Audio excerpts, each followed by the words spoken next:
E aí, pessoal, tudo bem? Como é que vocês estão? Nossa aula será de plateumintos e nemateumintos. Uma aula interessante, principalmente para a medicina, porque envolve várias doenças, várias parasitoses, como, por exemplo, a esquistossomose e a lombrigose.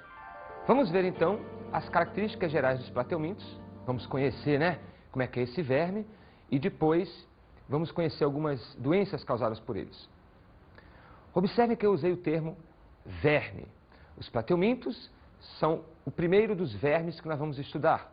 Depois vem os nemateumintos e vocês já estudaram com o professor Rogério os anelídeos, onde estão as minhocas. Uma das principais características dos plateumintos é que eles têm o corpo achatado dorso ventral. Quando você olha o verme de cima para baixo ou de baixo para cima, você percebe que você está vendo uma folha. Mas quando você vê na lateral, você percebe uma folha realmente verdadeira. Ela é laminar e fina. O maior exemplar que nós temos dos plateumintos é a planária, que é um indivíduo de vida livre e que é aquático. Outra característica dos plateumintos é que, além do sistema digestivo que eles já vão apresentar, do sistema nervoso que eles já vão apresentar, vai surgir o sistema excretor. Preste atenção, a história do nosso rim começa justamente hoje, nos plateumintos, lá na planáriazinha. Então surge um sistema chamado sistema excretor, um sistema excretor primitivo, chamado de protonefrídeo ou células flama. Vejam, observem nessa imagem a célula flama. Observem que é uma célula por quê? Existe aqui uma membrana, um núcleo e aqui um tufo de flagelos. Esta célula está mergulhada no corpo do animal, no tecido do animal, envolvida por outras células gerais do corpo. Então aqui está um plano maior, cada pontinho desse seria então uma célula flama. Vejam que estas células estão no corpo inteiro do animal, de modo que tudo que as células produzem, a célula flama captura. Então estas células que estão aqui fora, do lado, de um modo geral, em contato com uma das células flama, vão eliminar as suas secreções, suas excretas, e aí, por difusão, a célula flama, que é essa daqui, vai absorver. Lembra da fagocitose? Pois é, esta célula flama vai absorver as excretas por fagocitose e vai conduzir essas excretas até um ducto coletor. Esse ducto coletor se espalha por todo o verme, no caso aqui da planária, e depois é eliminado por poros excretores. É desta forma que o animal pode, então, comer em paz e produzir suas excretas, e depois essas excretas são eliminadas. Então, não esqueçam, célula flama ou protonefrídeo aparece pela primeira vez e unicamente nos plateumintos. Uma outra informação interessante. O sistema digestivo desses animais é incompleto. Por que ele é incompleto? Porque só tem boca, e o mesmo orifício que serve de boca também serve de ânus. Estou querendo dizer para ti justamente isso. No mesmo lugar que entra a comida, vai ser o mesmo lugar que vai sair o resíduo da digestão. Não confundir o que eu estou falando. A comida que é absorvida é uma coisa. As substâncias que não foram absorvidas ficam no próprio intestino e depois vão ser eliminadas. Excreção é outra coisa completamente diferente. Excreção é, depois que a comida passou para o sangue, e as células absorveram, e as células digeriram o que elas quiseram, elas vão eliminar essas substâncias para o sangue, ou para qualquer substância líquida, ou qualquer meio líquido, e depois é que vão ser capturadas por um aparelho excretor. No nosso caso, é o rim que vai tirar do sangue. No caso de uma planária, no caso de um plateuminto, é a célula flama que vai retirar as excretas. Então, excretas saem pelo sistema excretor, e as fezes saem pelo tubo digestivo. No caso das planárias, pelo mesmo orifício que entrou. Outra informação, eles não têm aparelho circulatório. Uma informação interessante é que os plateumintos, eles são acelomados. O que é um ser acelomado? Não tem celoma. E o que seria o celoma? O celoma é uma cavidade que vai surgir no grupo dos nemateumintos, não agora nos plateumintos. E essa cavidade serve para o desenvolvimento dos órgãos. Imagina nós. Eu queria que você tentasse imaginar como é que poderia nascer um coração, ou um intestino, ou um pulmão na coxa da gente. é maciça, não tem buraco, não tem espaço para nascer. Vai nascer na cavidade abdominal e na torácica porque tem um espaço para os órgãos se desenvolverem. Os plateumintos não têm esta cavidade celomática. Logo, eles não são cilíndricos, eles não têm forma arredondada para que os órgãos possam se desenvolver. Então, os plateumintos são achatados justamente por não terem celoma. Então, eles são acelomados. Mas por que eu estou sendo enfático? Porque ao mesmo tempo que eles são acelomados, eles são triblásticos. Vai surgir pela primeira vez a mesoderme, que é o terceiro folheto embrionário. Só que apesar de surgir a mesoderme, não surge celoma. O celoma só vai surgir nos nemateumintos. Daqui a pouco a gente vai falar sobre isso. Outra característica interessante é que esses animais são chamados de bilaterais. Por que bilaterais? Porque se observa, de acordo com um corte longitudinal, um lado direito e um lado esquerdo iguais. Eu consigo então vislumbrar bilateralidade, ou seja, laterais iguais a partir de um plano de corte. Outra característica interessante seria falar que os plateumintos podem apresentar vida livre. O que seria vida livre? Não causam doenças, não são parasitas. Vivem para lá, vivem para cá. Eles podem ser terrestres ou aquáticos. Outros podem ser parasitas. E esses parasitas, eles causam doenças não só em animais e em humanos, mas podem também atacar algumas plantas. Vamos agora falar um pouco da classificação dos plateumintos. Os plateumintos se dividem em três classes. Três classes, das quais duas são importantes para a medicina por causa das parasitoses. E uma mais para a biologia, no aspecto ecológico. Nós temos aí a classe cestoda, que é extremamente parasitária. Na classe cestoda, só existem endoparasitas. Os mais famosos são a tênia, a tênia saginata e a tênia solium. Outra classe interessante seriam os trematodos. De um modo geral, essa classe apresenta parasitas, mas podem também ter alguns de vida livre. E esses parasitas podem ser ectoparasitas. Destaca-se aí a esquistossomose, uma doença causada pelo Esquistossoma mansoni, e a fascioliose, causada pela fascíola hepática. E por fim, a classe mais, vamos dizer assim, mais romântica, né, dos plateumintos, que seriam os turbelários, onde está a famosa planária, aquele bichinho, né, cativante, que tem os olhinhos, olha, olhinhos entre aspas, tá? Que tem aqueles olhinhos de aspectos bem característicos da planária. Os turbelários não apresentam parasitas, pelo menos não interessantes para a medicina. E eles têm vida livre, vivem na água, né, nos rios, no ambiente aquático. Tem algumas planárias também de ambiente marinho. As planárias são coloridas, são diversas. Vamos ver as principais parasitoses. Começaremos com a esquistossomose, popularmente conhecida como barriga d'água. Vamos manter uma sequência lógica. Vamos sempre apresentar a doença para você, falando do agente etiológico, que é quem causa a doença. Depois, se tem vetor ou não, que é quem transmite a doença. Depois, as características da doença, os sintomas, o ciclo biológico e, por fim, a profilaxia, que é medidas para se prevenir da doença. O agente etiológico da esquistossomose é o Esquistossoma mansoni. Ó, Esquistossoma mansoni. Esse verme, ele é dioico, ou seja, ele tem dois sexos. E é interessante porque o macho, né, bem característico, ele apresenta um canal onde a fêmea fica mergulhada dentro e onde vai acontecer a reprodução.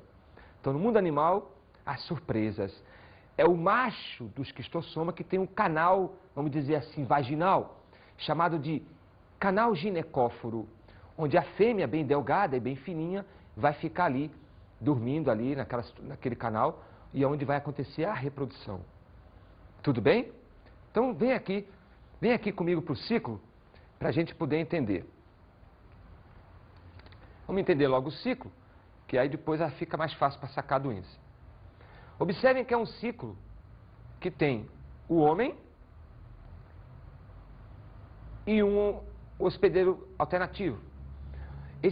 Quando um ciclo tem dois hospedeiros, nós dizemos que esse ciclo ele é diheteroxênico ou digenético. Existe um indivíduo, no caso, por exemplo, o homem, que vai ser o hospedeiro definitivo, e o outro hospedeiro vai ser o hospedeiro intermediário. Há doenças em que o homem passa a ser o hospedeiro intermediário e o outro hospedeiro passa a ser o definitivo. O que define um hospedeiro definitivo e um hospedeiro intermediário? O hospedeiro definitivo é aquele onde o ciclo do parasita ocorre de modo sexuado. E o hospedeiro intermediário é aquele onde o parasita realiza a reprodução assexuada. Vem comigo aqui. Então o homem, ele é o hospedeiro definitivo porque o verme, no caso a fêmea e o macho, eles vão realizar a fase sexuada deste ciclo. Então depois que eles copularam, vai acontecer a produção de ovos. Esse verme está no intestino e ele parasita nesse momento que está ovopositando. O ovo vai para o intestino, mas o verme está no sistema porta-hepático. Então deixa eu deixar bem claro isso. O ovo vai para o intestino, enquanto que o verme está no sistema porta-hepático. Se você tiver muita dificuldade em entender isso, pensa o seguinte: está nas veias que estão presentes no fígado. Tudo bem? E no mesentério, que é o tecido que sustenta o fígado, junto com o intestino. Quando você puder ver num frigorífico, ou sei lá, num açougue, os intestinos de um animal e o fígado, você vai ver que tem umas membranas que seguram, amarram o fígado no intestino. Esse tecido é chamado de mesentério e está cheio de vasos sanguíneos. O esquistossoma, ele fica justamente nesses vasos hepáticos e intestinais entre o mesentério. Tranquilo? Bem, mas ele coloca um ovo e esse ovo vai migrar para a corrente sanguínea e aí ele tem um furinho. Ele tem um espinho. Vou aqui pegar uma massinha. Segue aqui, Joãozão, João. Segue aqui. Olha só. Ele tem, então, imagina que isso aqui seria o ovo, tá? E ele tem um espinho. Esse espinho é importante para furar o vaso sanguíneo. Esse ovo está na corrente sanguínea, ele vai furar o vaso sanguíneo e vai vazar para o intestino. No intestino grosso, por exemplo, ele vai então depois ser eliminado junto com as fezes. Então é importante você lembrar da forma do ovo do esquistossoma. É um ovo com um espinho para furar os vasos para ele chegar no intestino, porque o ciclo só vai continuar se ele estiver no intestino, para ele se misturar com as fezes durante a evacuação. Vamos voltar aqui para o ciclo? Este ovo pode ser feito no solo. Isso aí é uma doença de terceiro mundo, infelizmente. Ele vai ser feito no solo, e aí vem a chuva, sei lá o quê, e aí leva este ovo para o meio aquático. Em água, reparem que o menino aqui, a criança, né, a menina, está em água. No meio aquático, numa lagoa, num açude, num rio, este ovo vai eclodir, vai nascer uma larva chamada de miracídio. Esta larva agora vai então penetrar no hospedeiro intermediário. Esse hospedeiro intermediário é um caracol, é um molusco do gênero Biophallaria. Não esqueça mais disso. Esta fase do ciclo, agora, essa fase que eu acabei de falar era sexuada. Agora vai se iniciar uma fase assexuada. Dentro do hospedeiro, dentro do caracol, vai acontecer que esse miracídio vai sofrer uma transformação e vai virar uma nova larva, uma nova fase do verme chamada de esporócito. E esse esporócito vai produzir dezenas de uma larva muito importante para nós, no caso da medicina, que é a larva cercária. Então vejam só, o miracídio penetra no caracol, e o caracol, dentro do caracol é produzida uma larva chamada de cercária que vai então penetrar na nossa pele. Nesse momento a gente se infecta com esquistossoma. A infecção do esquistossoma da esquistossomose é através da larva cercária, penetração ativa. Eu também posso beber, e aí ela vai penetrar pelas mucosas, pelo intestino. Essa larva vai sofrer algumas transformações dentro da gente, até chegar no sistema porta-hepático de novo, onde essa larva já vai chegar na fase adulta e começa tudo de novo. Perceba então que é uma doença que acontece no Brasil por falta de infraestrutura e educação sanitária. Poderíamos então começar a nossa profilaxia por aí. Investimentos maciços em educação sanitária, em saneamento básico. Toda casinha tinha que ter o seu banheiro com a sua latrina, né, usando um termo mais nacional, para que as fezes fossem evacuadas ali dentro. mas isso não acontece no interior. O centro-oeste do Brasil, o norte do Brasil e algumas regiões do sudeste, ainda, o interior, ainda tem a casa e as pessoas vão no mato, né? Vão na beira do rio, do lago, fazer suas necessidades e aí é um Deus nos acuda. É barriga d'água porque o fígado cresce demais, o sistema porta-hepático vaza plasma, esse plasma e linfa, né? E isso aí faz com que aconteça depósito de líquido, né? No abdômen. Mesmo que se punce aquilo, volta a surgir de novo. Então, dependendo do estágio, dependendo do avanço da doença, pode ser letal. Tranquilo? Alguma dúvida? Tudo bem? Te aconselho a fazer exames semestrais, né? Se você mora numa região endêmica, né? Que já ouviu falar da doença. Vou te dar uma dica. Se você vai para um interior qualquer e ouve as pessoas dizer, não toma banho ali, que ali dá coceira. Se dá coceira é porque tem a larva cercada no ambiente e quando ela penetra, ela dá uma coceirinha como se fosse uma picada de mosquito. Fuja dessa água. Outra parasitose é a teníase ou solitária. Quem são os agentes etiológicos? São duas tênias, a Solium e a Saginata. Quem são os vetores? A tênia Solium é transmitida pelos porcos, pelos suínos, e a tênia Saginata pelos bovinos, pelo boi. A grande diferença da tênia Solium para a tênia Saginata está que a tênia Solium ela é um pouco menor, enquanto que a tênia Saginata é muito comprida. E a cabeça, né? A cabeça da tênia Solium apresenta espinhos, né? O rostro ao redor das suas ventosas. Isso é um diferencial bem evidente entre a Solium e a Saginata.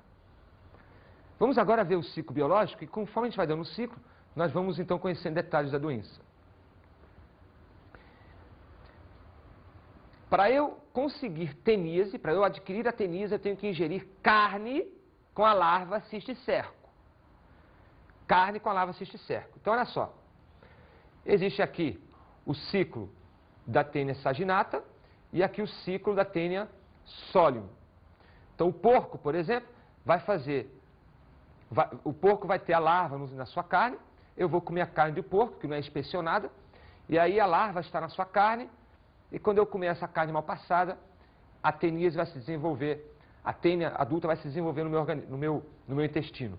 A mesma coisa acontece se eu comer carne de boi com a larva, né, cisticerco na sua carne. E aí eu vou contrair a doença da tênia Saginata. No meu corpo, eu vou fazer fezes com pedaços do corpo da tênia. Ou seja, quando eu fizer as minhas fezes, nela vão estar proglotes, ou seja, componentes do corpo da tênia. Esses proglotes vão cair no solo, num gramado, enfim, no chão, e aí quando o porco ou o boi comerem o capim ou aquele alimento contaminado com as minhas fezes e proglotes, eles vão adquirir, vão continuar o ciclo, né? Vão adquirir os ovos, e aí com os ovos eles vão desenvolver a cisticercose. Preste atenção, o porco e o boi vão engolir proglotes com ovos, e os ovos vão se desenvolver em cisticercos, e o homem então vai comer esses cisticercos quando come a carne. Tranquilo? Beleza? Porém, se o homem ingerir o ovo, ele vai desenvolver uma outra doença que não é a teníase, chamada de cisticercose. Se eu ingerir a carne com a larva, eu tenho teníase. Se ingerir os ovos da tênia, eu vou ter cisticercose. Presta atenção, tem que ser ovos da tênia Solium. Ovos da tênia Solium apenas que eu vou desenvolver a cisticercose. Como característica da doença, posso te dizer, tem queda de rendimento porque você começa a ficar com anemia devido à tênia sugar os nutrientes, sugar sangue. A gente sente muita fome, uma fome constante e não consegue saciá-la. E que você fica com um volume abdominal grande, com profilaxia, tratamento nos animais, né, zootecnia aplicada e saneamento básico, né, fazer as fezes em latrinas, em banheiros, para que os ovos ou os proglotes estejam disponíveis para o animal. Tranquilo? Vamos ouvir agora o depoimento de um médico sanitarista acerca do assunto. O que eu tenho visto na minha prática, eu acho que é a prática da grande maioria dos médicos, é que a frequência maior é de ascaris, ascaridíase e de giardia. Giardias. É o que a gente tem mais visto assim, em exame de parasitológico de fezes e na grande maioria da população. E o que preocupa mais a gente, como impacto, né, em saúde pública, seria a cisticercose, que é uma doença que não causa sintoma e quando aparece para nós, aparece como complicação, como crise convulsiva, dor de cabeça grave, que não melhora. Você vai investigar e aparece a cisticercose, que é a doença que vem da pipoquinha do porco, né, da carne de porco. Eu acho que é bom a gente enfatizar sempre a importância, né, dessa profilaxia, porque a grande maioria dos verminoses, elas são combatidas pelos antiparasitários mais comuns. Então a gente aí elimina uma grande parte da gama de verminose que acomete o ser humano. Então é muito importante continuar sempre enfatizando a importância da profilaxia, mesmo em adultos. Primeiramente, a gente deve lavar sempre bem as mãos antes de cada refeição e antes do preparo dos alimentos, qualquer tipo de alimento. Lavar bem frutas e verduras, né, que são as principais meios de transmissão, são as leguminosas, verduras e frutas. Cozer bem a carne, fritar ou assar bem qualquer tipo de carne antes do consumo. E para prevenir as verminoses, a criança deve fazer o antiparasitário a cada 6 meses e o adulto a cada 12 meses, porque eles atingem a grande maioria das verminoses que atinge o ser humano. Então é uma forma bem eficaz da gente evitar de aparecer a verminose. Vamos agora falar dos nemateumintos. É o segundo grupo de vermes. Caracterizam-se pela presença do pseudoceloma. Vou começar por aí, que eu acho muito interessante. É tão importante que esses vermes são chamados também de pseudocelomados. Diferente dos anteriores, eles apresentam o corpo cilíndrico, justamente pelo surgimento do celoma. Brincamos de dizer no meio que os nemateumintos são vermes em forma de tubo, com um tubo dentro de tubo. É tubo dentro de tubo. O pseudoceloma é assim chamado porque de um lado tem a mesoderme, do outro lado tem a endoderme. É um pseudoceloma porque não existe um revestimento único, por exemplo, só de mesoderme ou só de endoderme nessa cavidade celomática. Beleza? O sistema digestivo surge pela primeira vez de modo completo, ou seja, tem boca e ânus. Legal? Esses animais não apresentam outros sistemas. Apresentam então o sistema digestivo, o sistema nervoso, o sistema excretor, só que agora é chamado de tubo em H.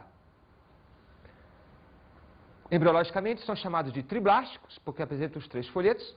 Pseudocelomados, surge o celoma pela primeira vez, só que de modo falso. E são bilaterais, como a maioria dos animais que nós já citamos. Normalmente, os nemateumintos são de vida livre e são bastante abundantes no solo, muito importantes para a lavoura. Mas também existem os parasitas, e bastante parasitas inclusive, das quais se destacam aí o amarelão, a lombrigose, né? Entre outros que nós vamos falar. Vamos ver a classificação dos nemateumintos? Existem várias classes, mas se destacam 2. Uma é importante para a biologia, que são os rotíferos, que são importantes na composição do zooplâncton de ambientes aquáticos do ciclo, água doce, como lagoas e rios. E os nematóidos, onde estão grande parte dos nemateumintos terrestres, muito pequenininhos, menos de 1 centímetro, e os parasitas que nós vamos falar daqui a pouco. Falando então das principais parasitoses. Vamos começar com a ascaridíase. A ascaridíase, o agente etiológico, né, é causada pelo Ascaris lumbricoides. A fêmea é maior que o macho, e o macho apresenta 2 ganchos que são importantes na cópula. Esse verme, ele está localizado no intestino.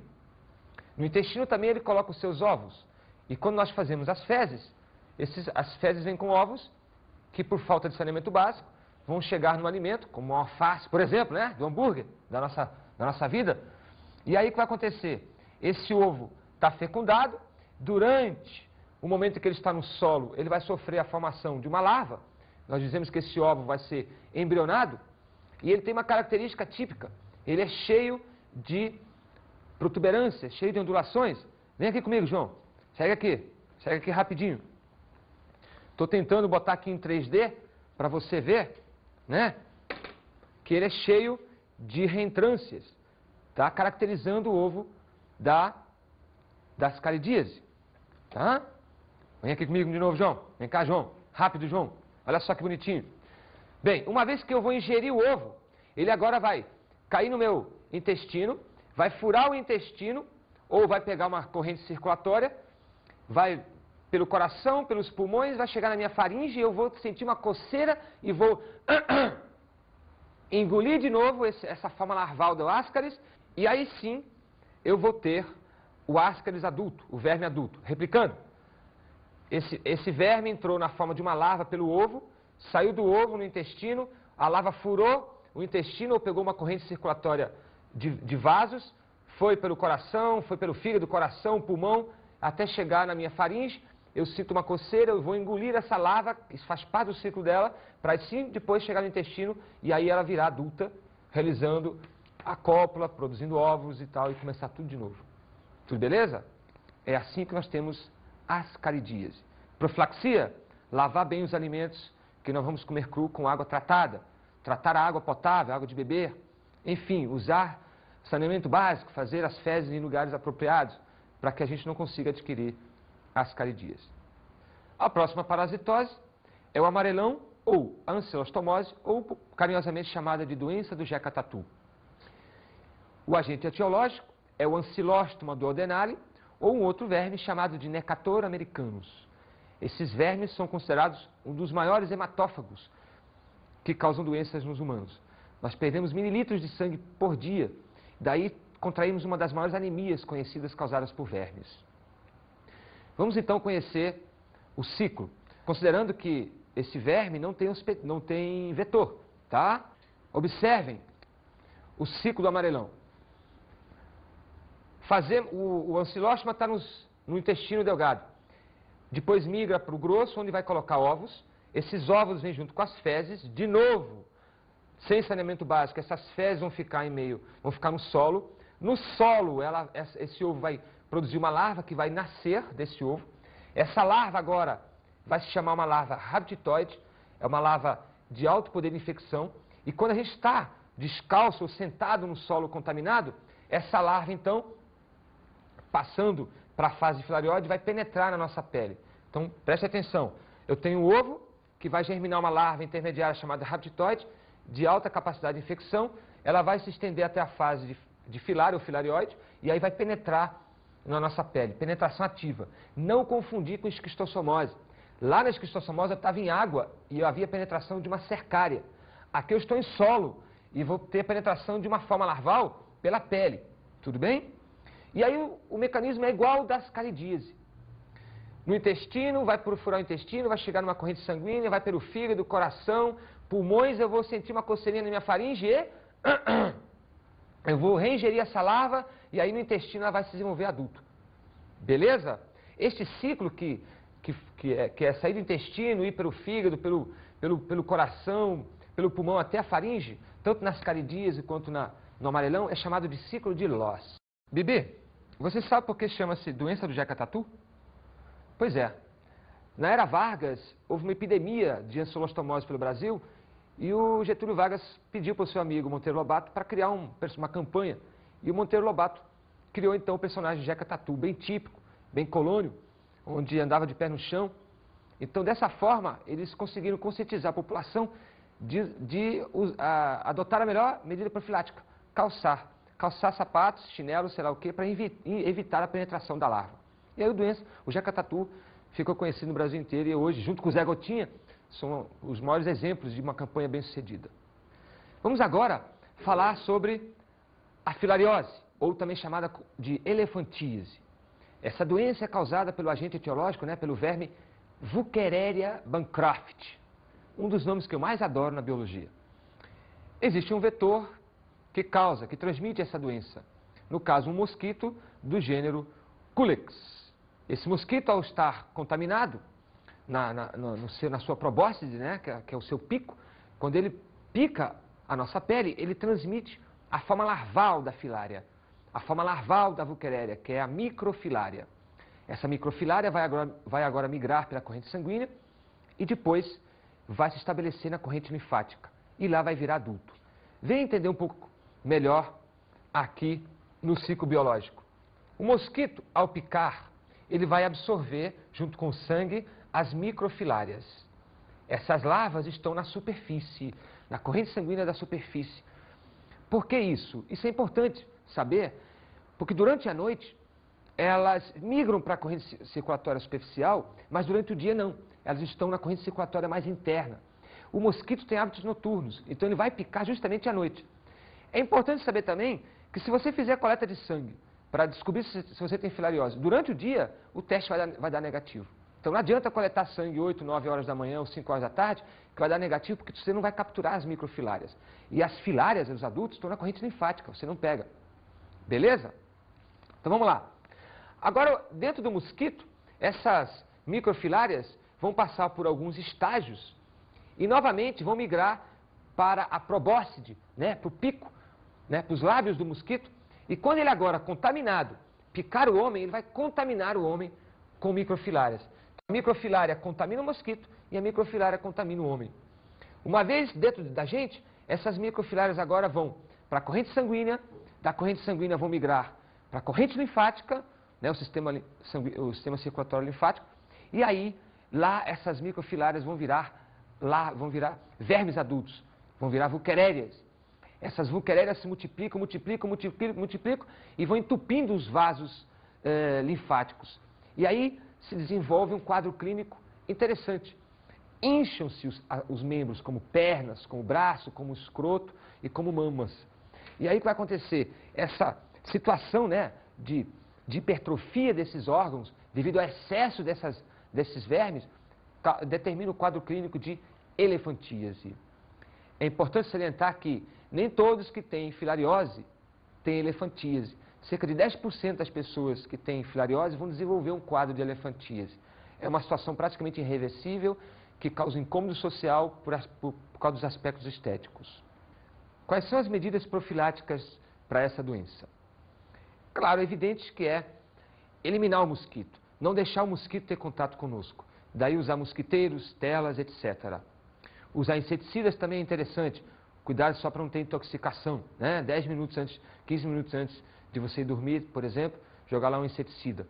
Tá? Então, eliminar o vetor. Fazer exames anuais, né, ou semestrais, sempre à noite. Coletar sangue lá pelas 7, 8, 9 horas, que é o ideal, entre 9 e 4 da manhã, da madrugada, para que possa, no sangue, ter a microfilária para dar positivo o teste. Tranquilo? Era isso que nós tínhamos para falar sobre as principais doenças de nematelmintos e platelmintos e sobre a biologia desses animais. Beleza? Vamos agora ver as dicas de estudo.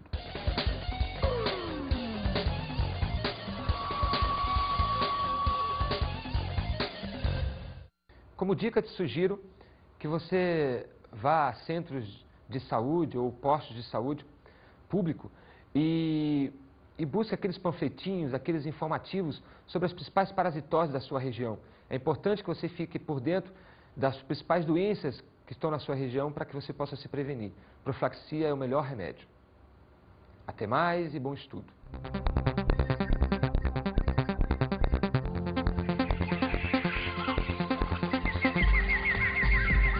Nesta aula estudamos os platelmintos e os nematelmintos.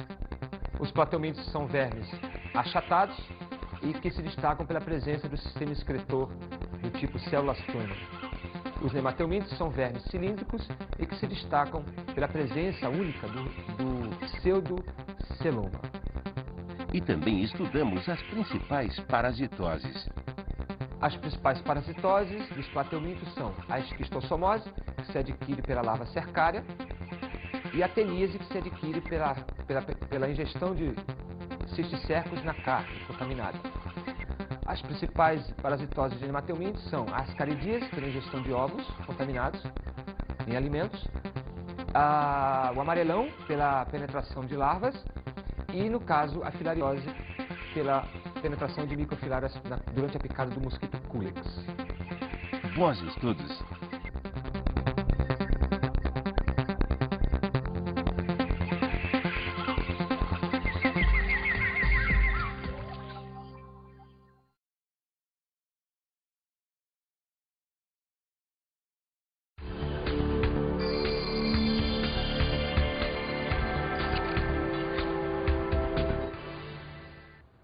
Sugiro que você possa preparar uma palestra com um sanitarista para enfatizar as doenças mais comuns da região, para que os alunos possam então ganhar know-how, né, conhecimento do que está acontecendo na sua região a nível de endemias, de parasitoses.